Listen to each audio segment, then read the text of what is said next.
welcome to the Kuriaknits podcast.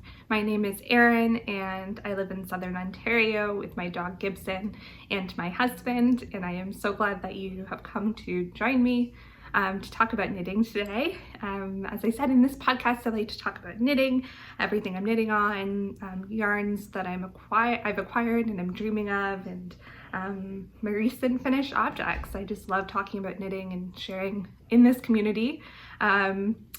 I had mentioned that I live here with my beautiful dog Gibson, and he just got a haircut today and he is looking so cute. I will try and put a picture of him in, but he's just staring at me from behind the camera.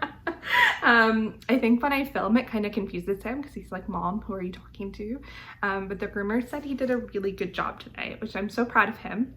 My dog was a rescue. I got him from the Humane Society when he was 3 years old, and he's a terrier, and he was living on the main streets of our local area, and that's an exaggeration. We live in a very, he was found in a very suburban area, so we don't quite know what the circumstances was, but he's 3 years old, and ever since he's had like weird trauma around his paws. And so grooming has been really difficult for us, but the groomer said he did a good job today, so I'm just so proud of him. And then we came home today to a very amazing package, which I will show in the acquisitions package that I've been waiting for a little while. So yeah, these past 2 weeks, as you can imagine, have been very difficult for many reasons. It's very difficult to watch what's happening in the news. I'm going to keep the beginning of this podcast a place where I'm not talking about that, but I'm going to share some of my thoughts on everything that's happening near the end of this podcast. So if that's something, if you're looking for more of a fun way to engage with the internet right now, I hope that the beginning of this podcast, well, at least, will be a safe place for you. So anyway, I guess we'll just get started then. I am wearing a vest today. I lovingly call this my vest 2.5, and it is a pattern hack of My Favorite Things Knitwear vest number 2 and vest number 3. I believe I talked about this in the beginning in my first podcast that I had finished it, and this is the shirt that I'm wearing it with most often. I find that it fits well, and this is quite cropped, and this has like a lovely flowy bottom to it.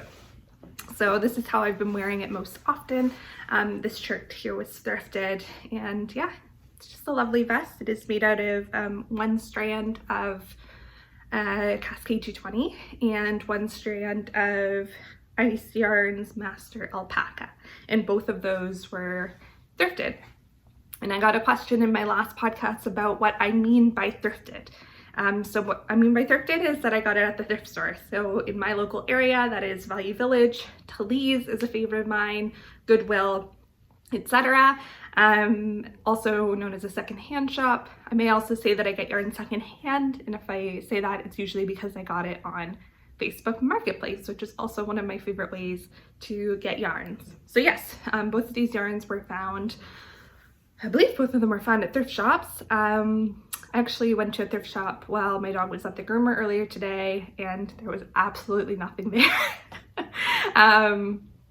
Yeah, there's a thrift store that's slightly out of town in a more rural area, and because I live in a place with a large Mennonite population, I always think that I'm going to find yarn there, but I think that they probably take all the yarn that's from there. There were so many Mennonites in the store, I think because it was like midday on a Friday, so not everyone is able to just hop off to the thrift store, and a lot of them were looking at the yarn too, and it just occurred to me like, oh, they're probably buying the yarn. So yeah, I've got a finished object. This does not have the ends properly woven in, and this I have never shown on the podcast before. I have knitted it completely in the 3 weeks that it's been since I filmed the last one. So I signed up for 2 test knits since we last spoke, and this is one of them. Looks like this. This is the Bina sweater by Gregoria Fibres. I signed up for this test knit in a size larger than I would normally be, and there's also a ton of ease. So if it looks massive, it is pretty big on me. As you can see, it's really wide, but that's because it's a drop shoulder construction. And so it actually fits me pretty good. It definitely has a lot of ease, but I think that's one of the things that I like about this pattern. It is a V-neck design, and it is cast on with a provisional cast on, so there's actually no shoulder seam, which was a new technique to me, and I really like it. So I think I've already used that in one other design, and I think I'm going to continue to use it. Let me talk about the yarn before I talk about this test knit, because this test knit has been a challenge. So this, if you saw my Facebook Marketplace haul about Knit Picks yarn, this is the silk alpaca blend that I thrifted. So this is what I was able to make out of it. This is almost all the yarn. I've got grams left. So that was 9 skeins of the Indian silk yarn from Knit Picks, and that is a yarn that is discontinued, but it's a worsted weight yarn, and this is in the color Pitch, which is just a black color.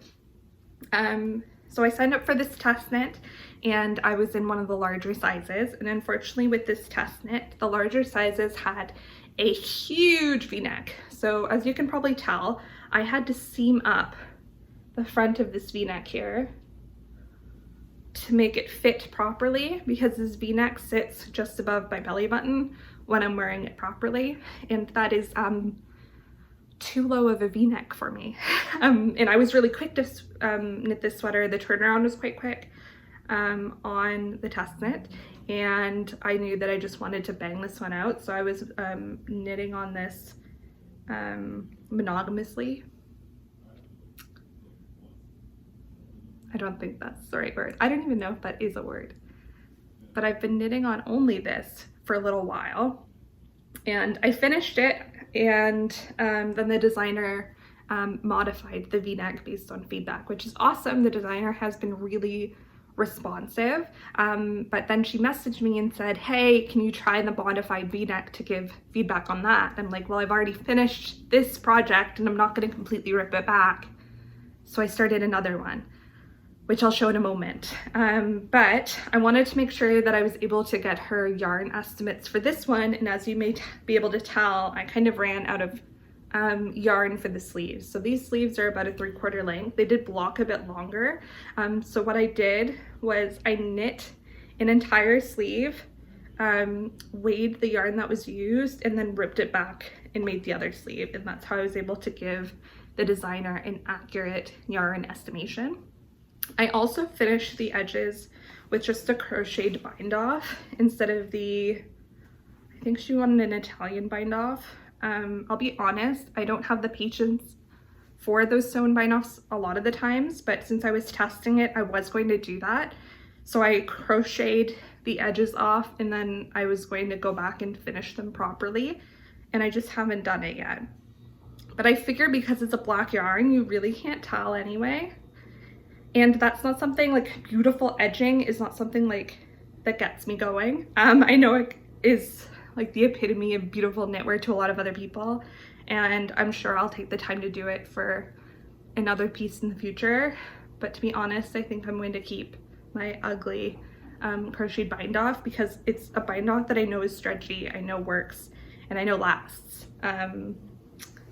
So yeah, I don't know if I have much else to say about the piece in general, but I will say that this piece has taught me a lot about test knitting, and has left me a lot of time to reflect on test knitting. So this is the 3rd test knit that I've ever done, and test knitting was something that I set as a goal for myself to get into in the year of 2022, and I'm now doing my 4th test knit, and some of them have been absolutely wonderful, and some of them have been more challenging. And I think that the fact that test knitting is sometimes a challenge is something that people don't talk about often.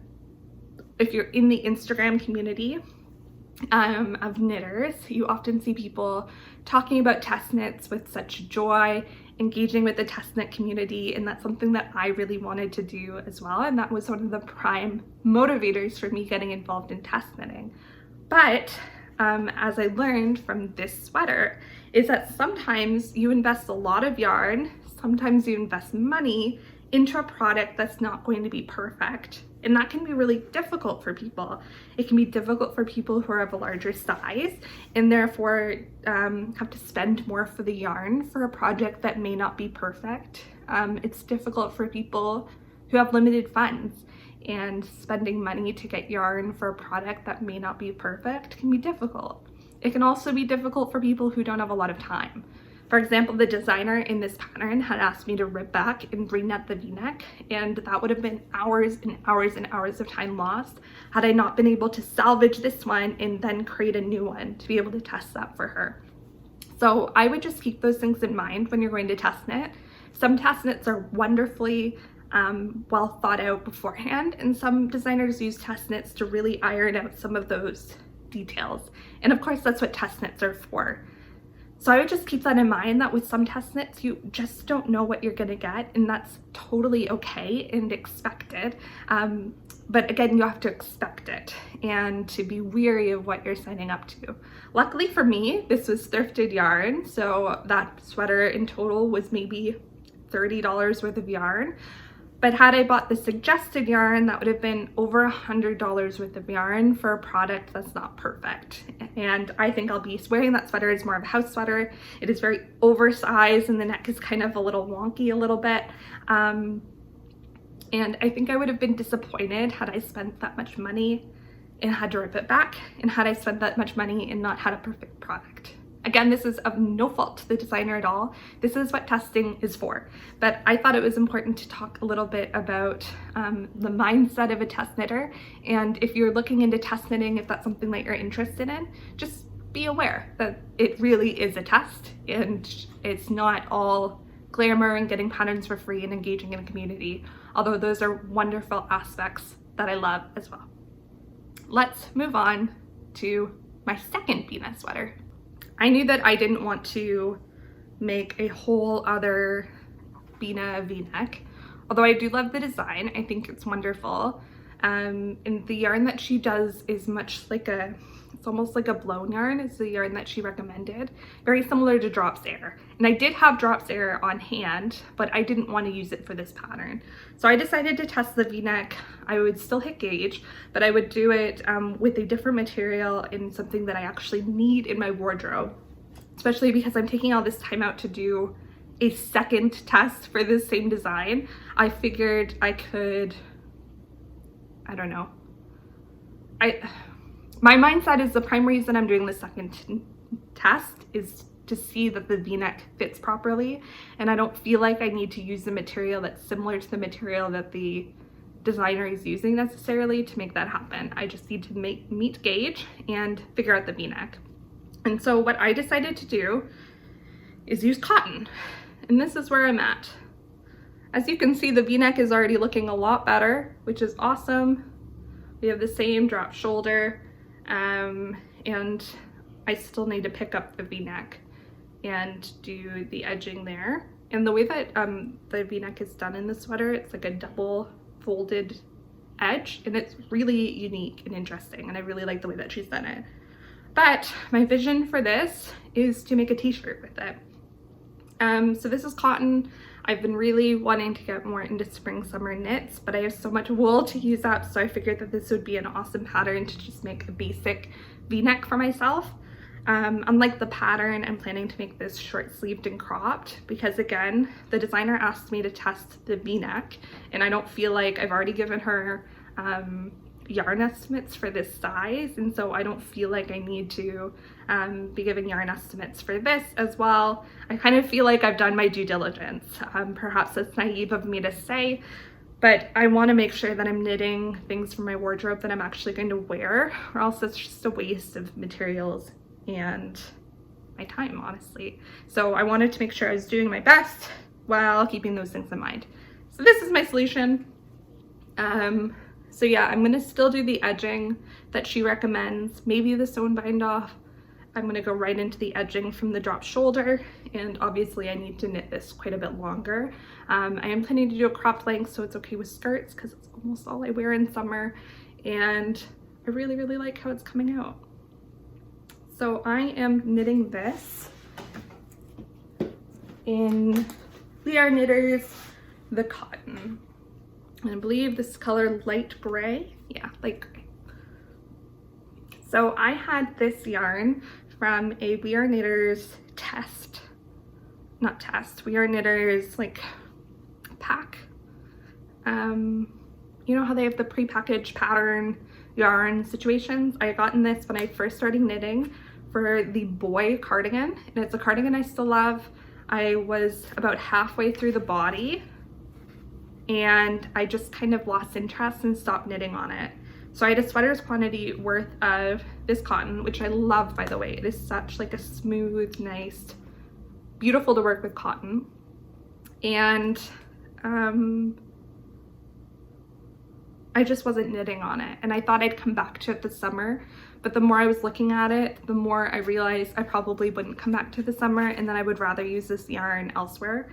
And it's a pattern that I might come back to, but my number one problem with it is that it is knit flat and then seamed. And the idea of doing a knit flat cardigan is just exhausting to me. And I think had I gotten that pattern now, I would have adapted it to be able to be knit in the round and possibly steeked. But when I had first gotten this, I didn't know that technique. I didn't know how to adapt patterns in those ways. So I just went with what was written, and I'm sure it would have made an absolutely beautiful cardigan. The cardigan looks lovely. It looks like such a beautiful summer cardigan to throw on, especially in this amazing cotton. But I didn't have a passion for it. And seeing this as a hobby that is built out of a passion, I didn't want to force myself to do it. And I have other dreams for this cotton. So yeah, so I think for this sweater t-shirt that I'm making, I'll be able to get away with using maybe three or four of these, and I have 8 of them. So I'll probably be able to make another tank top t-shirt for summer out of this. And it's such like a beautiful neutral. It's light gray. The other thing about this cardigan is that I had actually ordered the wrong color. So I actually wanted to get the copper color, and something happened when I was checking out, and I think it was user error, but I clicked the wrong color. They sent the wrong color that I'd wanted. I mean, they sent the right color, I clicked the wrong color, and so then I ended up with this color, and that's not the color I wanted for this cardigan to begin with. I think it would be a better suited color for some t-shirts. So that's what I'm doing. And I do highly recommend this cotton. I think it's absolutely beautiful. All of the We Are Knitters yarns that I've tried are absolutely fantastic. I would just recommend waiting for a sale, because their stuff goes on sale all the time, and you might as well wait and get a discount on it.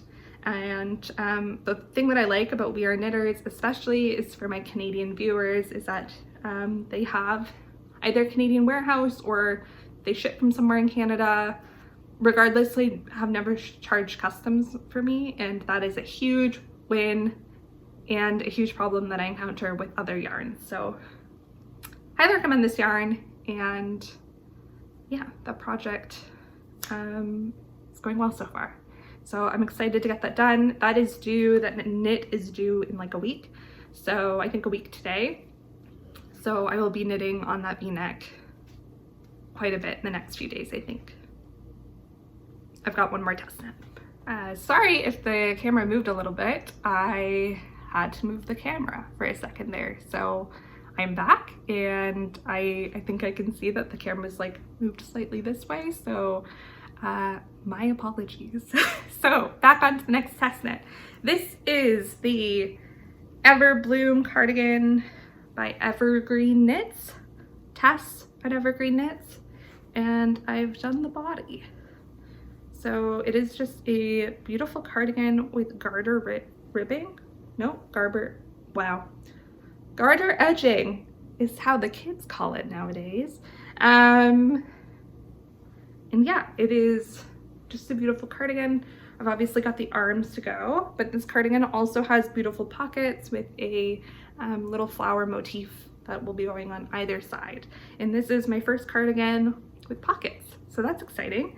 I am knitting this in the large size, and it's very nice and roomy for me. I think it's hard to tell, but it's like a V-neck shape. and I have really been enjoying on this. It is knit on 8mm needles, so it is a quick knit. It is knit with a bulky weight yarn, and I had signed up for this test knit because I am a big fan of the designer Tess, and when she had made the call for it, I was like, you know what? Why not? I need some more cardigans in my life anyway, and I have lots of yarn options. I actually swatched for this about 4 times with all different yarns because I have quite a few bulky weight yarns that would have worked for this, but I decided on this mint green yarn here that I've had in stash for a while. This is Rowan's Softest Merino Wool, and it looks like this. And I've had some problems with this yarn. So I had gotten this at a local yarn discount store that I think other yarns companies will send yarn to if they're either going out of stock or discontinuing a specific yarn. So I got this on a steep discount and I had 5 skeins of it. And according to the pattern, I should have had more than enough, or almost like just enough. And as soon as I finished was knitting the body, I have 1 skein left, and I knew that would not be enough for the arms and the ribbing and the pockets and everything else. And I couldn't figure out what the heck had happened with this yarn. And I saw online other people saying that their yarn was measuring less than what is said. So I think that's why it ended up in the discount store, is because it says that it's 100 grams and 109 yards per skein, and it's actually measuring a little bit less than that. And so I was running rapidly out of yarn. So I've got this saved to do the body with, and I was kind of panicking, and I was messaging the test knit group, and they recommended just finding a like yarn. I was trying to find yarns that were 1-ply. So if you can tell, this is like a 1-ply yarn. So it doesn't have a ton of structural integrity, which I'm a little bit worried about, but it's like unbelievably soft. When they say softest merino wool, it's no joke. It's like a cloud. It's stunning. But because I got this in a discount store, apparently Rowan does still sell it, but like nowhere. So it's on their website as still being sold, but it's not available from anywhere, which makes me think it's not actually being sold and they just haven't properly discontinued it yet. So I couldn't find this anywhere. I couldn't find any colors of it anywhere, at least not anywhere that wouldn't ship to me for like hundreds of dollars. So I was looking around at some 1-ply yarns. I couldn't find any from my local yarn shops. And so I was like, you know what? I just need to finish this thing. I'm gonna look at Michael's. And even if I have to get a material that's different to 100% merino wool, but looks the same, I can live with that because I'm only using it very sparingly. And that's what I did. So if you look at like the green to the blue here, you could probably tell that this yarn's a lot less fluffy, but it is a 1-ply yarn. And so what I was able to find at Michael's was this yarn, which is the Eco Cozy. Oh, that's weird. That's a misprint, I think. Oh no, never mind. So this is the Eco Cozy yarn from Loops and Threads, and this is 100% recycled polyester. And as you can tell, it looks really similar to the Rowan yarn, and the gauge on it is almost exactly the same. I think it's half a stitch different. And so this is in the color Ivory. I also got this deep blue color for the edging and for the bottom part of the cardigan. Decided to go for a color blocking route. It feels different than the wool. Obviously it's completely different material, but it looks almost the same, and that was good enough for me. So overall, I'm quite happy with the yarn substitution and how it worked out. I'm interested to see how it blocks. But honestly, like if you look at the transition, the thing that I noticed most is not the change in materials, it's the change in shine. So the blue here is slightly shinier than the green. And that's the only thing that bothers me about this. So I think overall it's going to be a successful cardigan. I'm definitely going to wear it. This material is not as soft to wear, but the vast majority of this cardigan isn't going to be this polyester anyway. And I think it's crisis averted. It seems like I can't do a test knit these days without some kind of trouble. But as far as problems go, this is kind of the lesser of evils. So I'm happy, excuse me. So I'm happy that I can finish this cardigan, I can finish this test and do it honestly, without kind of skimping out, not doing my best, not being able to provide yarn estimates, etc. So yeah, I highly recommend this pattern when it comes out. I really like it. I think it would be lovely. There's someone doing it in a brown color and I think it's absolutely gorgeous. And I'm really interested to see how the flower motif looks on the pockets of this one. I think I'm going to make the pockets blend in and do the green and the blue here. And then I'm going to have like a white embroidered motif of the flower. So the flower is actually made with knit and purl stitches, but I'm just going to go over them with the white, what's it called, duplicate stitch it, and just make them stand out a little bit more. I think it's going to look really good. I've got one more test knit that the test for it is officially over, but I haven't quite finished it. But I only have one arm left to go, and I measured out the arm that I did do to be able to give yarn estimates, so I feel like I've done my due diligence again. But this is another one that's gonna be trouble, and it's not of any fault of the pattern. I don't know what the heck I'm doing, but anyway, I've shown this before. This is the Kenley pullover. It is completely knit up except for one arm. I love the moss stitch on this one, and I love the way that the sleeves taper in to the ribbing at the end. So I love the way that this is looking. I really want to get it done because we're coming to the weather where I can start wearing skirts with sweaters. It's starting to be warm enough that skirts make sense and it's not like so wet on the ground. I say that, it just snowed today, so perhaps I'm a little premature in saying that. But again, I've had some problems with this knit.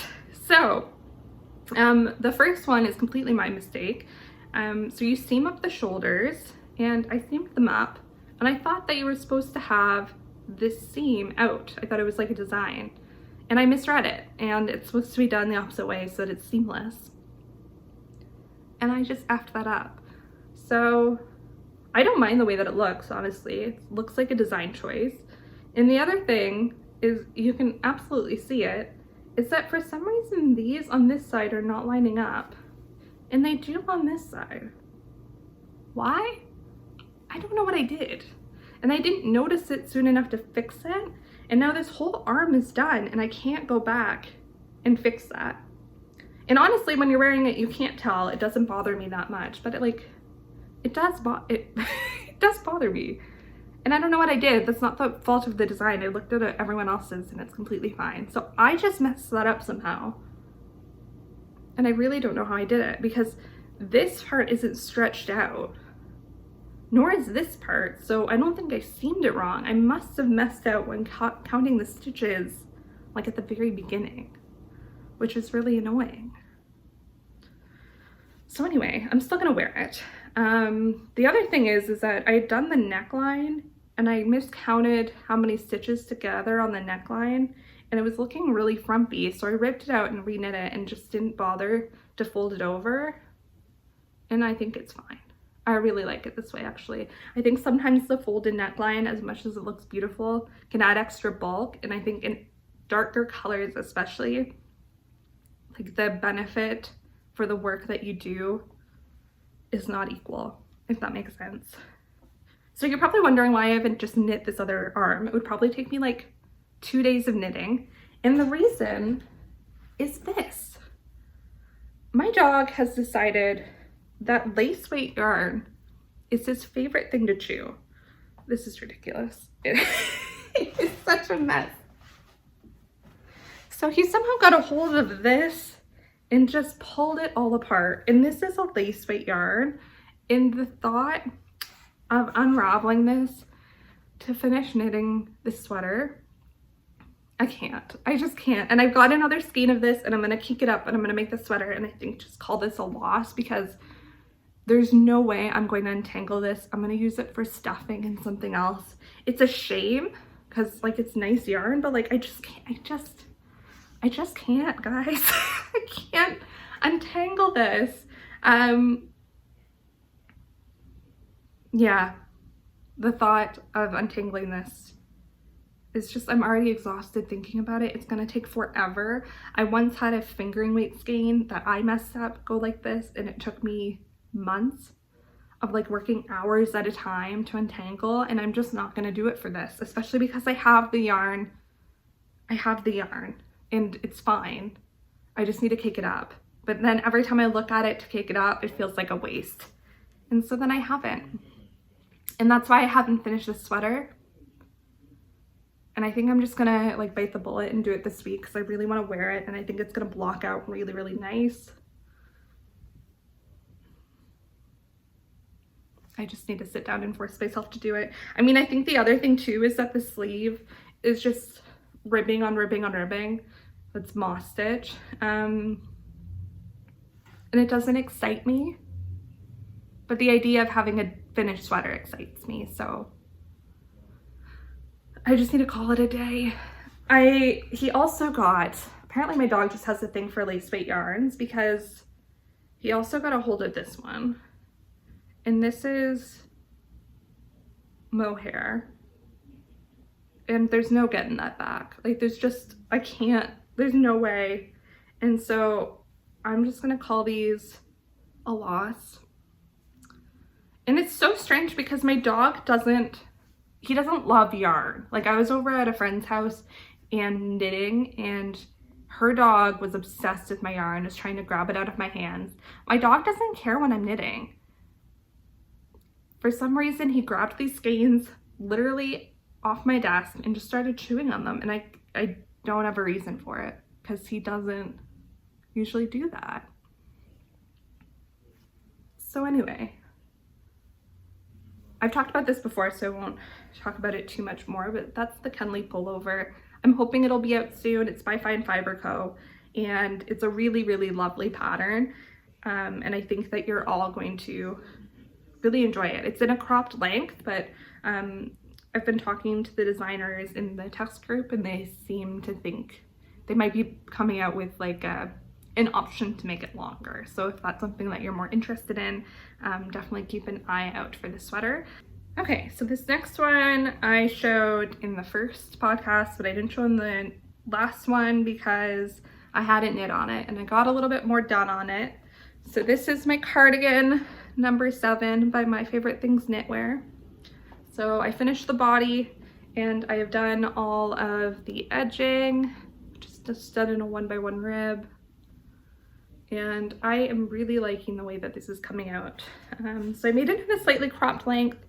I am knitting the size extra large. It goes up to a 2XL, but I do find that her patterns are graded in a way that I'm often in XL and I'm usually a large in other patterns. So I don't know what to make of that, but I'm knitting it in an XL, and I did the length of a medium because I wanted it to be a bit cropped. One, I'm short, but I also wanted it to be a bit cropped to wear with skirts and high-waisted pants. So that's what that is looking like.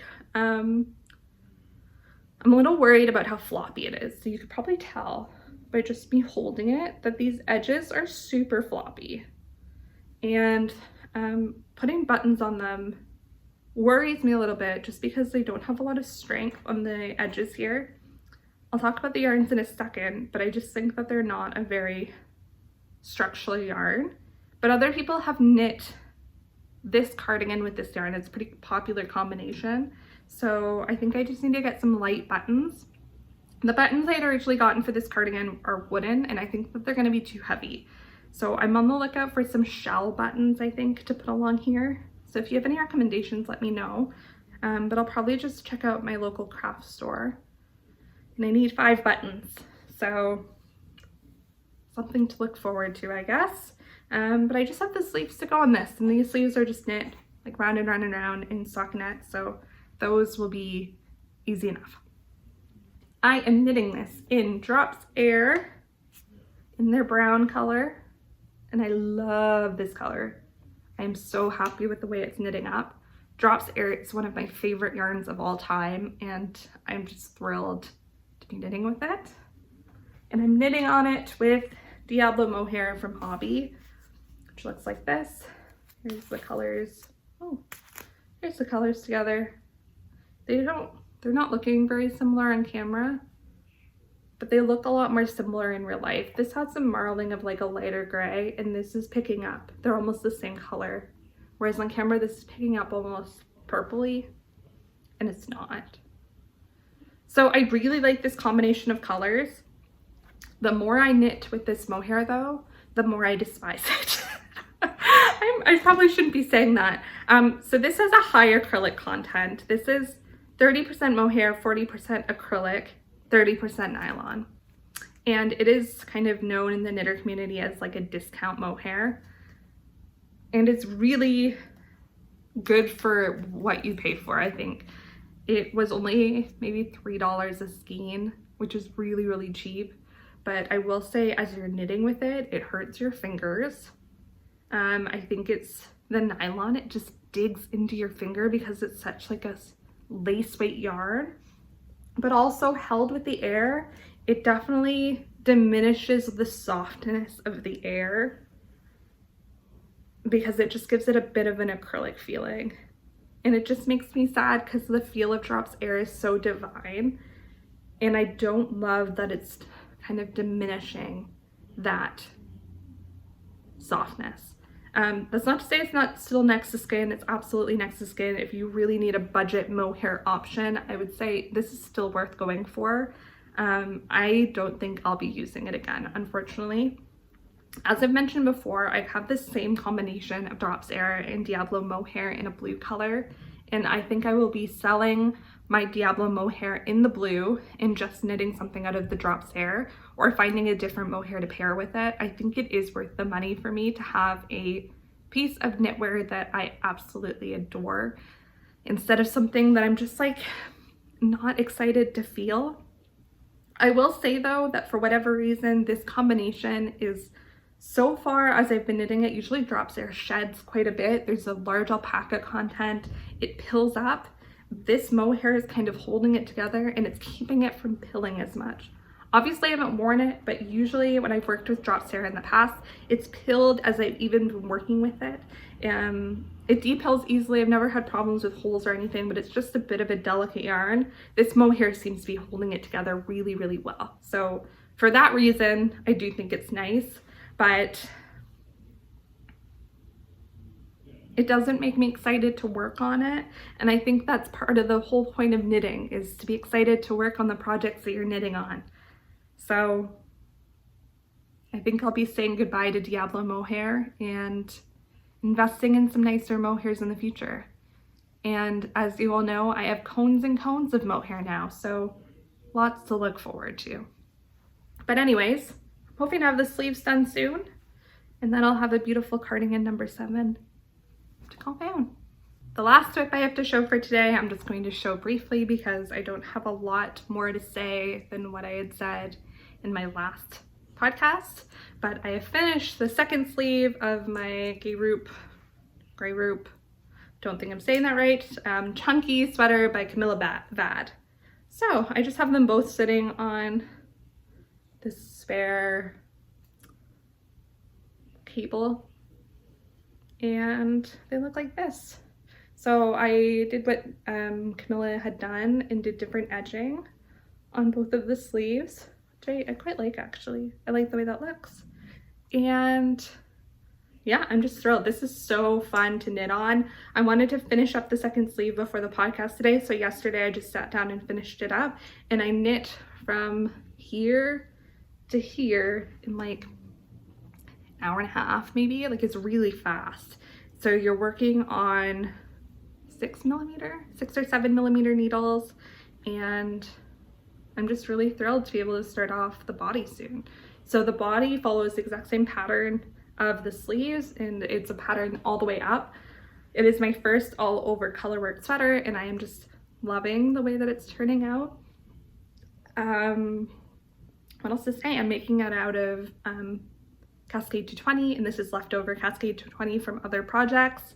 And so you'll recognize a lot of this from my Lume sweater.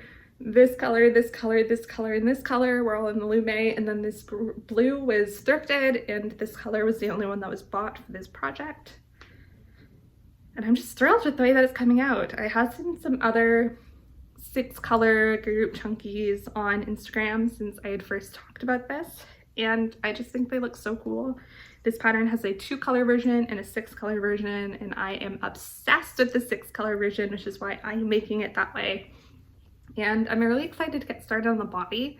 I'll be honest, this project has gone by the wayside a little bit since I signed up for those test knits, but I think now that they are kind of over the hump of starting like the yoke and such, and are mostly stockinette for both of them, I can spend my intricate knitting time on this, which I am thrilled to do. I am a little bit worried about running out of some of these colors. Thankfully it's Cascade 220. I can get it almost anywhere. I'm not too worried, but I would prefer to not have to buy more. This green color especially, I'm a little bit worried about running out of because I cannot get more of this. It's discontinued. So that's the only one I'm really worried about.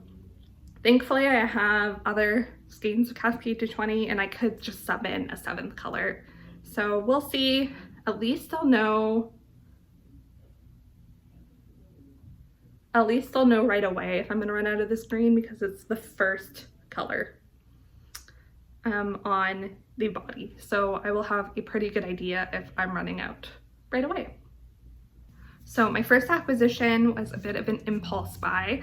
I have been a big fan of Stress Knits yarn for a while now. I really love her channel. I think that although that the things she makes, almost all of them I would never make, and quite honestly her color combinations are not for me. I think that they're beautiful and I just like to look at them. She uses a lot of pinks and I'm not a big pink person, but I admire people who are pink people, and she just embodies someone who's like a pink person. She just has such a like a beautiful personality. So and she lives quite close in relative terms, I guess, to me. She's only like three and a half hours away from me, but she's in the States. So she's in Detroit. I'm like 3 hours north of her in Canada. So it's kind of funny the journey that this yarn went to come to find me. So this is on her favorite base, which is an 80-20 merino nylon blend, and this is in the color eucalyptus. So she has Stress Knits yarn, which is dyed by her, and she will like put it out in batches because it sells out really, really quickly. And I understand why. It is stunning. So I just got 2 of this eucalyptus. Look at that color. It is so, so pretty. I just have such an affinity for greens. I was choosing between this and she has a coppery color, which I really loved as well. But I just went for this. And if you can see, there's like little blue speckles in there. It's just so pretty. She started doing a tank along, like to make a tank top, and I think that's what these will become. I just haven't gotten to cast something on with them yet, but I really want to do either a cropped t-shirt or a tank top with these, and I think 2 skeins fingering weight yarn will be just perfect for that. Getting these here took a while. If you're a Canadian, you understand what I mean. The way that things ship to us here, sometimes I'm sure it makes sense in like the global shipping network, but it drives me up the wall. So she lives in Detroit and you would think it would just kind of come up, but no, it went from Detroit to Indiana to Chicago, flew to Toronto, then went to Mississauga, and then came here to me. And so it kind of like went around me to get back to me. And I'm sure that makes sense with like global shipping networks. But watching it, you just feel crazy. Why isn't it just coming? Finally reached me. Didn't have to pay customs on it, which is always a miracle. And very exciting. So I'm thrilled to have this yarn. I'm thrilled to be able to try something of hers. And yeah, I just can't wait to cast something on with it. I once had, speaking of shipping, I once had something that I ordered from a Toronto-based company, and I don't know what happened to it, but it went from Toronto to Vancouver to Mississauga to here, and I was just watching it happen on the tracking. Like, I don't know what's happening. Comment below if you had that happen to you, but watching the tracking on shipping to get things to come here sometimes is just wild. Like, I don't understand how these shipping networks work, but things get here, so I guess they work somehow. I don't know. But anyway, Stress Knits Yarn, highly recommend following her. She drops her updates on Instagram and on her YouTube channel as well, so I'll link that down below. So I walked in the house this afternoon after getting my dog back from the groomer, and I came home to a delightful package, which I was thrilled to get. This was another shipping situation where it was in customs for days, and they did charge me duties on this, so just be careful, Canadian viewers. If you are ordering from this company, they did charge customs. Sometimes it's a bit at random. Are they going to charge customs or are they not? They did charge me customs on this. Kind of is what it is, but I'm okay with that, especially considering what this yarn is and when I bought it. So I decided to take advantage of the Knitting for Olive sale when it wasn't a sale, they were donating all of the proceeds of their yarn sales for one day to organizations supporting the war in Ukraine. And so I was going to wait to buy Knitting for Olive when I was in Denmark later this year, but I wanted to take advantage of the sale to be able to support people in Ukraine. I have also donated elsewhere, but this seemed like a really amazing way to do that as well, and to be able to try out some of Knitting for Olive's yarn. So let me talk about the yarn first, and then I'll chat a bit more about some things that are happening within the knitting community to help out people in Ukraine. So I decided to get yarn for a sweater number 18. If you've been anywhere on the knitting internet, you have probably seen this sweater. It is absolutely beautiful. And so I ordered 8 skeins of this. This is in the color light cognac. I'm not saying cognac. I don't know. This is their new heavy merino. It's 100% merino. It looks like that. It's a beautiful brown color. And I am pairing that with dark cognac in their soft silk mohair. And I just think those are gonna look absolutely beautiful together. I'm so thrilled. I would have gotten them both in the dark color, but they didn't have this one in the dark. So I was a little worried about the light being too light, but in person, they're almost identical. I love it. Their colors are always so stunning, but I've just been wanting a brown sweater. And I think that this is going to be perfect. So I was going to do sweater number 18, and then Stephen West just came out with a new sweater pattern yesterday, 2 days ago, and I'm kind of tempted to cast on that one. I think I like it just a little bit more than sweater number 18. I need to check the yardage on it though and make sure that this will work for that. I know that it's in a worsted weight yarn. These make a worsted weight, but I need to do some swatching and make sure that it will work. The main difference is that sweater number 18 is made with mohair. In Stephen West's pattern, he recommends using just a worsted weight to make the stitches pop, but I think it would be fine with mohair. I just think I like his design just a little bit better. Very similar, very 80s inspired ski wear with the all over patterning made out of knits and pearls. I think that Stephen West involves some like 1x1 cables to make like cross stitches, kind of like PetiteKnit's version of it, which I also love. But I'm just not decided yet. Leave in the comments below which of the 3 of them, they're all very, very similar, you like best. PetiteKnit is off the table for me because it's in a different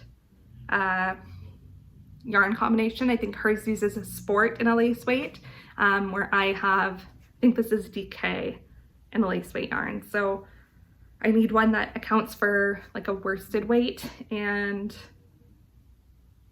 so yeah, I'm kind of leaning towards Stephen West's pattern, but I've got a lot to do before I can cast this on, so we'll see what happens. Speaking of Ukraine, I'm I'm sure like all of you, I've been completely overtaken by the news of Russia's invasion of Ukraine. It's abhorrent. It's terrible what's happening. As someone that is in the field of history, that has a political science degree, I feel a responsibility to know what's happening. A lot of my friends have been asking me for updates because I've become somewhat of a trusted source of someone who is media literate and able to go through this news, but it is unbelievably draining, and my heart goes out to everyone in Ukraine. I'm so sorry that you're going through this. Of course, there's conflict going on in a lot of places in the world, but I think that this Ukrainian conflict is one where it doesn't feel as complicated, and I think that's why people are clinging on to it as much. And it's also one of the first wars that you really see happening completely all over social media, and that's a really scary reality to be in. I once had a political science professor that said to me in second year that you don't want to live in interesting times. He was someone who actually came from the Soviet Union and moved over here, got a professorship, and studied Russia and the Soviet Union. And I remember sitting there at 18 years old thinking, of course I want to live in interesting times. I'm a historian, like that's what I would love to do. Like we live in such a boring time in history. But I reflect on that statement a lot and think of how profound it is and how much wisdom he had to say that to us at that time. And I wish we were not living in interesting times.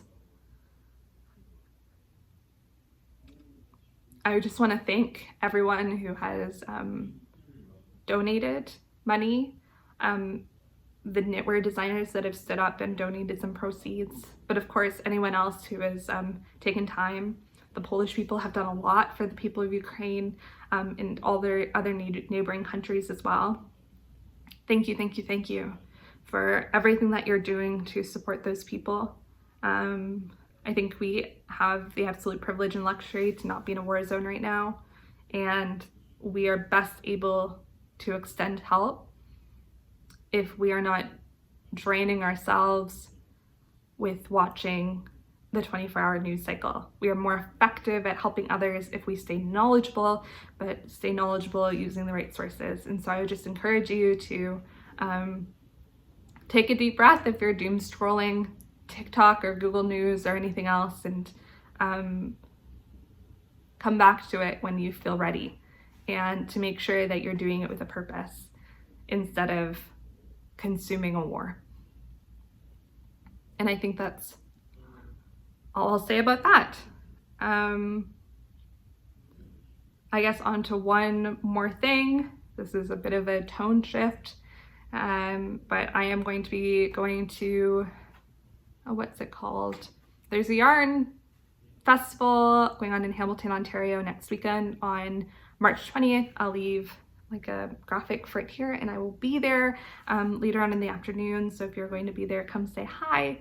But I'm really excited to go. I don't know how much I'll be buying because I'm leaving for London in less than a month, and I will probably do some damage in the UK. There's so many beautiful UK yarns that I have been dying to try. Jameson and Smith is high on my list. I know it's a bit of a discount yarn there, but I really want to try it. That's besides the point. So I will be in Hamilton. There are a few yarn vendors there that I'm so excited to just give their yarns a little squish. So yeah, if you're around, if you're there, come say hello. I will be probably wearing some knitwear and masked up, ready to go. So I hope you all are having a safe, lovely, amazing week, and stay safe out there, and I will see you next time. Bye.